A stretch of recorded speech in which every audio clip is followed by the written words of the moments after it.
মোদের একটাই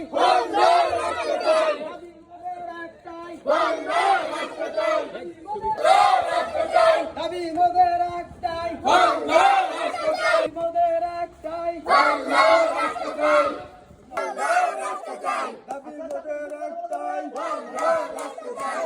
আপনাদের দাবি কি?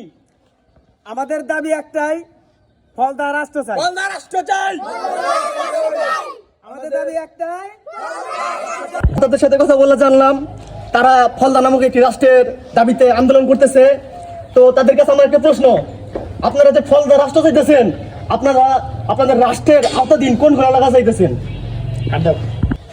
আমরা যে ফলদার রাষ্ট্র চাচ্ছি, এই রাষ্ট্রের আওতাধীনে থাকবে। আমরা দাবি করতেছি ঘুনাপাড়া এবং ঝঞ্ঝনিয়া, গারাবাড়ি, দুবিলিয়া, তার সাথে আরো থাকছে ময়মনসিং, তারপরে শেরপুর, জামালপুর। জানলাম তারা ফলদার রাষ্ট্র দাবি করতেছে। আমাদের যে তার অঞ্চলগুলো বললো, মানে দেখা যাচ্ছে যে ময়মনসিং এর কিছু অঞ্চল নিয়ে এবং আশেপাশে কিছু অঞ্চল নিয়ে তারা তাদের ফলদার রাষ্ট্র দাবি করতেছে।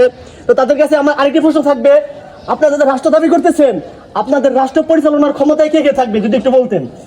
আমি ফলদার রাষ্ট্রের রাষ্ট্রপতি হিসেবে আমি নিজেকে যোগ্য মনে করতেছি। রাষ্ট্রপতি আমি নিজেই। রাষ্ট্রের রাষ্ট্রপতি হিসেবে দায়িত্ব নিতে রাজি আছেন, কিন্তু আপনার যে মন্ত্রী পরিষদ গঠন করবেন, সেই মন্ত্রী পরিষদে আপনি কাকে কাকে রাখতে চান? এখানে তো আসলে আমি কাউকে বিশ্বাস পাচ্ছি না, কারণ যাকে নেতৃত্ব নেব হয়তো এক সময় সেও নিজেও রাষ্ট্র আলাদা করার প্ল্যান করতে পারে।